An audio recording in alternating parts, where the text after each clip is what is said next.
right, so right now we're passing by where the servos hang out. Most of them all have their own individual enclosures. Okay. Most of them don't share. In the wild, they're not living in groups, and so again, we try to reflect that here. The only time they live in a group with us generally is when they come to us as that group, because it would be more stressful to separate them than to keep them together. So we've gone past Ranger Bobcat, who was a pet. He was picked up as a wild kitten in California, and then surprise, the kitten grew up to be a bobcat. And then the serval that we just walked past, his name is King, and he lived at a sanctuary in Florida after being a attempted pet. And that sanctuary ended up shifting their mission and values to rehab and release native species in Florida. And so they reached out to BCSA and asked if there would be any sanctuary willing to take their 4 servals, and we raised our hand. All right, now looking back at this, the difference I see in this enclosure compared to the enclosure we just walked by with the lions and tigers is the netting goes all the way up to the top. It sure does. Here, we can come over. Yay. And I think I know the reason why, but I'm still going to ask the question, why? What do you think the reason why is? Oh, look, this is like the 3rd quiz question. It is. Because I'm not they counting your can questions. climb trees, and you don't want them climbing trees and getting out. So this is King. All right.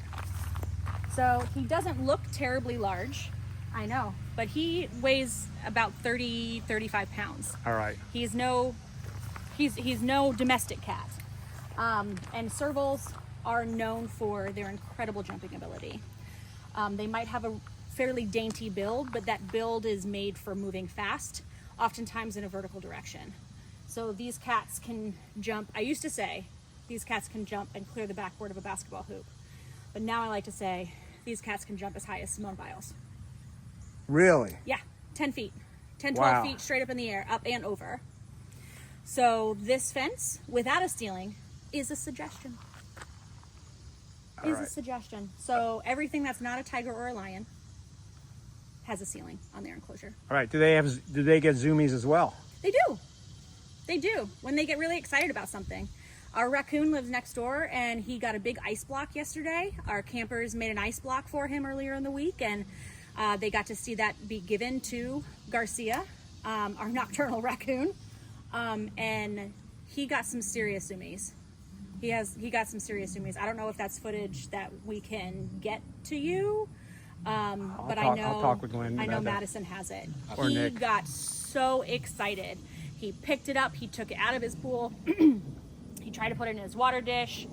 He got bouncies and zoomies running around like the happiest raccoon you've ever met. All right. So these guys are very climb a whole bunch of different places. How high can a deer jump? Because I know a lot of folks in the county, when they have gardens, they put up high fences so the deer can't get into They it. can easily.